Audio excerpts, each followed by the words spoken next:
Welcome to the Tipping Point Show. I am Jimmy Evans, and today we have a great program for you. I'm joined by a special guest talking about a fascinating subject. Josh Peck works in full-time ministry with Skywatch TV as a documentary filmmaker. He is also the author of numerous best-selling books. Josh is founder of Daily Renegade, where he's hosted a variety of shows and podcasts, and he's been featured on numerous television and radio shows. And today we're going to be talking about a book that Josh wrote with Tom Horn called Abaddon Ascending, and the subtitle here is The Ancient Conspiracy at the Center of CERN's Most Secretive Mission. It says Technology and Bible Prophecy Collide. Josh, thanks for joining me today. Thank you so much for having me. It's a pleasure. Well, this is, and Tom is my dear friend, but you guys did a tremendous amount of research in writing this book. And we appreciate your research very much. Now, we're going to talk, first of all, about just kind of the general science. Now, we're talking about quantum physics, so I don't want the average person out there to go cross-eyed because, I'm not on that level either. Now, we're going somewhere with this because there's a major international project called CERN, and we're going to talk about that later. But we're going to begin by talking about some of the very, very troubling scientific things that are going on in the world today that the average person really needs to know about. Let me begin by saying, just in the simplest terms, what is quantum physics? Yeah, so physics is really just the study of nature, just the study of God's creation. We would put it like that as Christians. Quantum just means the smallest of the small. So whatever the smallest bits of matter, whatever the smallest particles are, that is what quantum physics studies. So it's just studying the smallest building blocks of God's creation. We as Christians would put it like that. A scientist wouldn't. They would say nature or the universe or something. But in a nutshell, that's what it means. So the field of quantum physics, it for the average person, it makes them feel a little bit uncomfortable. But you kind of feel the opposite about that, don't you? Yeah, it really what it comes from is scientists almost speak in a different language when they talk about quantum physics, and really you find this in all areas of science. Once you kind of get the lingo, though, you can kind of understand better what they're saying, and you realize that the big picture stuff isn't actually that difficult to wrap our heads around. It's just usually not explained very well, and unfortunately that's a huge problem in the scientific community. There are a few physicists that can explain it better for laymen like you and I, and those actually tend to get more popular. Like Michio Kaku is a good example of that. He has a way of being able to explain really complex things in a way that people can understand. So I try to do that in my books as well. Talk about these, they are mathematically complicated, but the big concepts around much of this stuff, really anybody can understand. And isn't that just like God to create nature that way, to make it where it's beautiful and complex and artistic and creative, but also simple enough where we can at least get our heads around it. Yeah, and one of the things that just bothers me a lot is that there's this concept that there's the Bible and that there's science, and that they're against each other. They're antithetical to one another. And I think people are being beaten down today. An example would be evolution being taught in schools. The educators are saying, well, the Bible, that's a fairy tale, but here, science is an absolute fact. They can prove evolution, which they cannot. And so talk about observation versus interpretation. Right. So yeah, science, it wasn't that long ago that science and religion really were kind of the same thing, because scientists, a few hundred years ago, they kind of viewed it the way that, I think we as Christians should today, just like I described earlier. We're studying God's creation. And if you approach science that way, understanding that this is God's creation and you're looking at it for, appreciation and stuff like that, it kind of takes out some of that natural pride and hubris that we see in science today. And that's because they've removed God from science, and right. They're just trying to look at the universe as if it either always was here or it created itself somehow, and they don't really have any good answers for that. But you're right, they'll say stuff like that, but then they'll talk against the Bible quite a bit. So the difference between observation and interpretation, I think, clears all this up, because science and the Bible actually do go hand in hand, which we should expect. Science is just studying God's creation. God also wrote the Bible, and inspired through his people. So when an observation is made, let's take science. When an observation is made, everybody in the room that's observing that's seeing that, should be able to objectively agree of what's happening. But what does it mean? That's where scientists kind of go all over the place, and some stay middle of the road, some go way off into left field.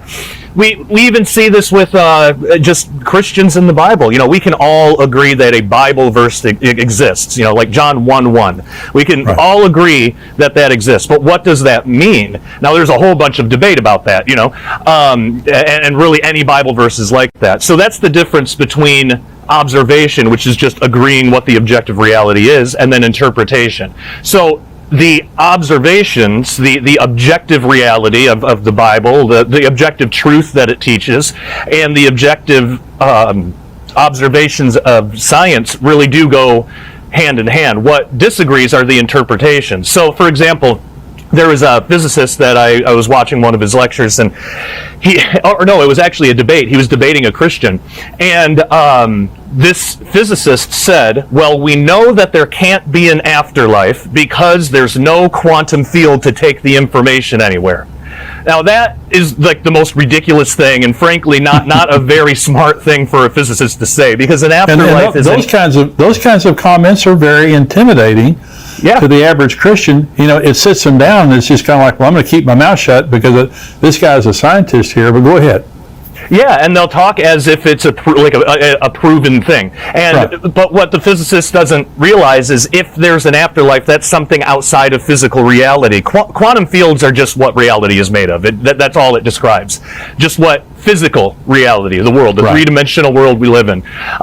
It just describes how it operates, what it's made of. It says nothing about the soul. It says nothing about the afterlife, nothing about any of that.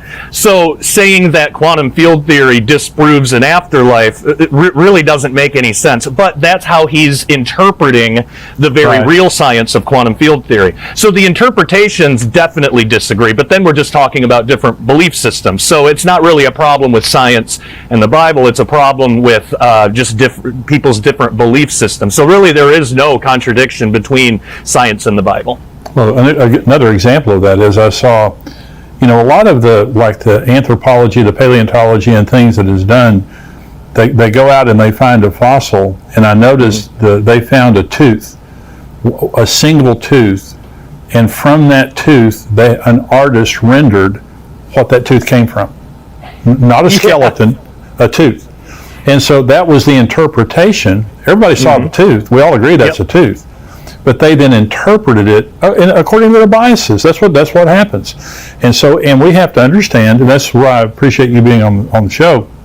We have to understand, not everyone in the scientific community is an atheist or an agnostic or an unbeliever, but most of them are. And so secularists control most of the sciences, and they interpret it as such. Now, talk about the slit experiment and how that's a good example of observation versus interpretation. Yeah, this is a great example. So the double slit experiment is a very real experiment. You can even do a small version of this at home with just some tinfoil and a laser pointer and a couple other things. There's instructions online. It's a really simple experiment, but it is strange because science right now there's no consensus on exactly what this means or why this is happening. But the basic rundown of it is when they shoot electrons that's called the double slit experiment. So they shoot electrons through these two slits. When there's a detector to detect the particle, the pattern that comes out on the other end of the two slits looks a certain way. But when there's no observer, when there's no detector, it looks different. So the kind of interpretation, the general interpretation is that somehow observing the particle changes the way that it behaves. Now, this can get all into sort of really wacky New Age stuff. I mean, New Age steals from quantum physics all the time, and this is a big one. This has spawned things like, you can create the reality around you, just picture it in your mind and it'll come into your, the name it and claim it kind of stuff too, and a lot of that. But,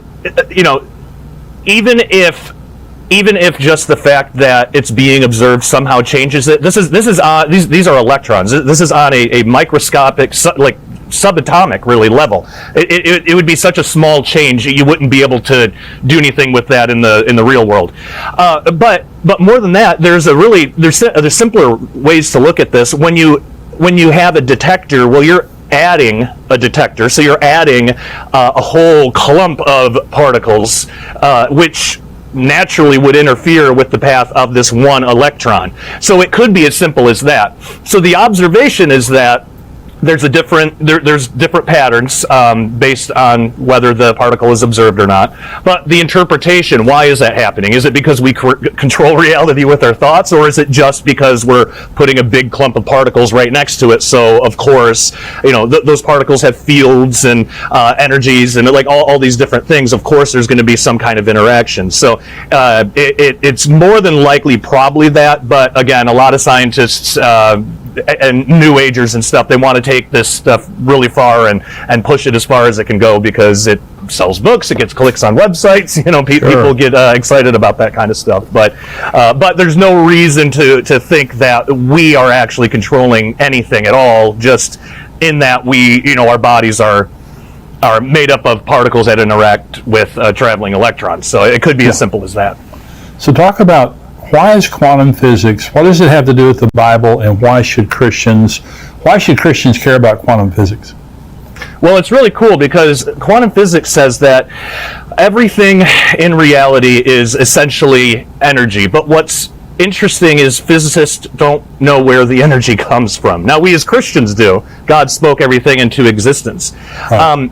But this energy is still being sustained from somewhere. And in fact, depending on which physicist you talk to, some physicists will even admit, well, we know that the energy comes from somewhere, and we even know that it can't be from our three-dimensional universe. It's somewhere outside of it. And most physicists, that's as far as they'll go, because that's a little too close to saying that, hey, maybe God exists, That's right. So even just from that standpoint, having a basic understanding of quantum physics is, I think, beneficial for the Christian if the Christian is important or interested in that topic, but also just to disarm against deception, because again, we have scientists will just flat out lie about what certain experiments mean and what absolutely. Yeah, and so we as Christians, like in that debate I brought up earlier, there would be a lot of Christians that would hear something like that, and it sounds scientific. The quantum field theory says that there can't be an afterlife because there's no quantum field to take the information anywhere. And by the way, quantum fields don't take information anywhere anyway. That's not exactly. I don't know what that physicist was talking about, but when a Christian hears something like that, it can sound kind of convincing, and it's like, well, now I guess I have my faith. I got to throw out all of science now. Well, not necessarily. Throw out some of the interpretations that disagree with the Bible, but you can keep the science. Quantum field theory it's a real thing. It's how the LHC at CERN actually works. But so having just a basic understanding of some of this stuff can help us disarm against all the deception that's out there in the scientific community. We're going somewhere, for all of you who are watching, we're going somewhere with this conversation, and we're starting at the beginning by talking about this because we're going to talk about CERN. And this CERN is a huge project that is going on right now. I believe it's over in Europe, and it's affecting all of the world. It has incredible spiritual implications, prophetic implications, and Josh is going to be explaining that to us. And so we're just kind of taking one step at a time. Dr. Hugh Ross, Josh, who is an astrophysicist, he's someone that kind of writes in language that I understand. And he received Christ by reading the Bible. And he started reading all of the holy books around the world of the major religions. And he said scientifically they're all just a bunch of rubbish. First of all, there wasn't anything specifically said that could be proven scientifically. He said then he got to the Bible. And when he started reading the Bible, first of all, there are 12 creation accounts in Genesis 1. And so in other words, Moses, who was not a scientist, Hugh Ross said they're all in the exact order they have to be in. And if they were in any different order, it would disprove the Bible in the first chapter. And the chances of Moses getting those right by accident are 1 in 49 million. And so he starts in Genesis 1 and reads the creation account. And he said, as I read through the Bible, I realized this is a scientifically accurate book. that makes very specific claims about its scientific accuracy. Job said, and the Psalm says, God stretched out the universe. How did they know that the universe was expanding? All those kinds of statements like that. And so for believers, the reason that we're doing this program is to help you to understand, do not be intimidated by all the scientific talk of the people out there. And people are saying the Bible is just an unscientific book. There's no science behind it. In fact, many people say science disproves the Bible. What do you say about that, Josh? Yeah, that's one of their interpretations. They say that there's physicists out there that are really, really like militantly almost against the Bible. Like Lawrence Krauss is one of them. He'll even go on podcast and say that religion offers nobody anything, that the Bible was just written by goat herders, which isn't that kind of insulting? I mean, have you tried herding goats? I don't know how to do it. Why would that? Exactly. Why would that mean that somebody's stupid? Like, but no. When you read it, I mean, there's actual quantum physics in there. I mean, in the first chapter of Ezekiel, when it talks about these amazing heavenly beings like descending out of this whirlwind. Well, the way that they're described, it's almost like these four beings are kind of fused together in really weird, odd ways. What that actually is, there's a scientific principle there called extra-dimensional unfolding. And I know that sounds like a big word, and scientists do this all the time. I think part of it is humorous. They name things like this so it sounds more complicated than what it is. Right. All it really is imagine there's like a two-dimensional universe that's just flat on your tabletop. Well, if I put a cube down there, how can I show that cube to the two-dimensional being that doesn't have up or down? You know, If they looked at it, they would just see a square. Well, I could unfold it, and if you unfold a cube, then, you lay it out flat. It actually looks like a cross. But then they can at least have access to all of the information of that cube. They won't be able to put it together in their head what it fully looks like. Well, so the thought experiment that is used to explain how a four-dimensional object could be unfolded into our own three-dimensional universe. So right. A hypercube. If you unfolded it, it actually would look like, in our universe, and we'd be able to see it, it would look like a cross with two extra arms, kind of, wow. made of cubes. So, but if you did that again, like if you did that too many times, eventually these parts, like if you tried to unfold it again to show that to a two-dimensional being this time, some of those flaps are going to start to overlap, and to the flatlander, to the two-dimensional being, it would look like those parts were melding together, and that is exactly what Ezekiel describes. And so we're seeing something that actually has a scientific name to it. It's only a few decades old, yet somehow Ezekiel 2,600 years ago was able to, it's because he was just describing what he saw. He didn't know anything about quantum physics, but we can actually show that now, which is really phenomenal. So yeah, it's all over in the Bible. So talk about dark matter from a scientific perspective, but a Christian might interpret it differently. Yeah. So dark matter, basically, it's a word given to really a mystery. So when scientists look at galaxies, they realize there's not enough matter in the galaxies to create enough gravity to keep galaxies together based on how fast they're spinning. Because when you spin, so just imagine taking a yo-yo and whipping it around. The yo-yo at the end, because the centrifugal force stays in orbit around where you're spinning. The galaxies work the same exact way. But through their measurements, through math and stuff, they're able to show that these galaxies, all of these galaxies, should have already flown apart. They're being held together by something. And it's something that's creating gravity, and it's something that we can't see, we can't detect, we have no idea what it is. There's a couple theories out there. One theory is that they could just be, they call them dark particles basically, but dark matter particles. They're just loose particles. They don't connect together, but they're spread out all over. Collectively, they have enough gravity, but they don't ever bind. They don't interact with ordinary matter. So that it could be something like that. But I think another really interesting possibility is there are theories and even mathematical equations and stuff to show that gravity, well, first, gravity is one of four forces in the universe, and for some reason it's the weakest one, like by far. The other three are pretty equal, but gravity is really weak for some reason compared to the other three.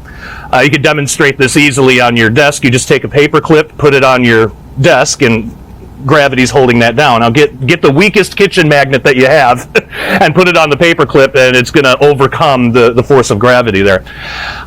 So scientists have been wondering for a long time, well, why is that? Why is gravity so much weaker? And the possibility is that gravitons, the way they've been able to show in mathematics, so the graviton hasn't been discovered officially yet, but they know that it exists because there's a gravitational field, and the field is what produces the particles. So if there's a gravity field, there's a graviton. But what they've been able to show through math is that if higher dimensions do exist, if there is a fourth dimension of space somewhere, gravitons would have the unique ability to actually bleed into these other universes, and possibly that's why gravity is so much weaker than the other forces. Well, if that's true, the opposite would be true as well. If there's four-dimensional or higher dimensional matter out there in the universe, the gravity from that would affect our universe too. So I write about the in Abaddon Ascending, I write about the possibility, what if what's holding these galaxies together, what's holding the universe together, is just the surrounding spiritual creation that God put in place, and maybe that's what scientists are calling extra dimensions, when really they're talking about heaven, or the spiritual reality that God created. So it could be that those very real constructs, those heavenly constructs, could be affecting gravity all throughout the universe, and maybe that's what's actually holding galaxies together. So no way to prove it, but it's a really interesting thing to think about. Well, it's interesting that science can't tap into it, and that in itself shows you it's not of a scientific value or scientific nature, not science as we know it. Talk about the rainbow gravity theory and why that's dangerous for Christians. Yeah. So a few years ago, there was a theory put out, and these kind of things happen all the time. So rainbow gravity theory is a good example of a common trend.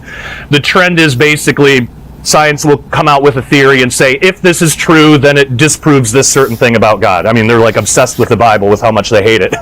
But so specifically with rainbow gravity theory, the only thing that it says, and I picked this one because to me it was the most ridiculous, the only thing the theory actually says is that gravity just affects different wavelengths of light differently. So not a big deal. Gravity would be a little stronger for like a red wavelength than maybe a blue or green. So they call it rainbow gravity. The idea is if you saw light go into a black hole, because because gravity operates differently on different wavelengths, you would actually see a rainbow. So, okay, kind of cool thought. But then somehow, and I've never gotten a good explanation of this, somehow they said that if that is true, then it means that the universe could not have been created by God, and there can't be a God, there can't be a point of creation, and I don't know how they reached that, how they bridged that gap, but somehow they did. So I wrote about it in the book, and I said, first, keep your eye on rainbow gravity theory, because that second part is just the interpretation. It would not mean that. All it would mean is exactly what the theory says, that gravity operates differently on different wavelengths. I don't know why that would have to mean that the universe is infinitely old, or there's no God, or there's no time, or whatever they were trying to say with it. But they do this a lot. So I haven't heard anything about it in the past few years. I'm imagining that theory probably died, but who knows? It's something to keep an eye out for. But the main thing is that that's just one example of a larger problem. Every couple of months, there's going to be a new article coming out, where some scientists is saying, okay, here's a theory, and if this is true, it proves there can't be a God. So yeah, that's in a nutshell, that's rainbow gravity theory. If it does turn out to be true, I mean, imagine that. There could be a day where, a Christian gets up, turns on the news, and the news reporter is saying, well, scientists have proven rainbow gravity theory, and we now know that there is no God. And we wouldn't know that, but hearing that on the news could be really jarring for a Christian, and then the Christian would say, well, I got to just throw out science altogether. Science is saying there's no God, so science can't be real. No, that's not exactly what's happening. It's the interpretation that they're putting on the experiment or the discovery or the mathematical theorem or whatever. It's just the interpretation that clashes. So that whole thing about God not existing, that would be an interpretation of something that may be like a real natural phenomenon. Well, going back to the theory of evolution, it's a theory. Yeah. It cannot be observed. It cannot be replicated. But now I do a teaching on this. But Charles Darwin doubted evolution. There's a book that thick called Darwin's Doubts. And one of the things that caused him to doubt evolution was the human eye. The human eye is incredibly sophisticated. And in his book, Origin of Species, he talks about it. He said, I agree, it's absurd to believe that the human eye could come from chance. Okay. Then he explains it away. But what Charles Darwin didn't know is every cell in our body has a 4 billion letter long coded sequence. It's a code. And if there's a code, there had to be someone that writes that code. There's no such thing as a computer code without a computer programmer. Okay. And so he didn't know about the human DNA. I do not believe he would have ever published Origin of Species had he known about DNA. The other thing is the theory of relativity, E equals mc squared. Einstein proved that time and space are created dimensions. Okay. Yeah. In other words, there has to be a creator. Yep. And so all of this nonsense, you've done such a great job of explaining all these things. And what we want to do then, this is the prep for the next show that's going to be a barn burner. We're talking about CERN. But what we're trying to do to Christians out there is stop believing lies from the scientific community when they're trying to disprove the Bible, and have confidence in your God and in your Bible that they're true. They cannot be disproven, and the nature itself proves. So anything else you want to say, Josh, before we close this program? There are some really good scientists out there who are Christians. I can suggest Dr. Stephen Meyer is excellent. He's really great. Michael Strauss is really good too. He actually works at CERN. He's a Christian. I actually just had him over not that long ago to interview him for a film that we just put out called Ragnarok. So there are like good scientific sources out there where you can actually learn quite a bit, and they put it in ways that you can understand. So there's a lot of good out there in the scientific community. We just need to know where to look. Great. So what is your website where people can go to find out more about you?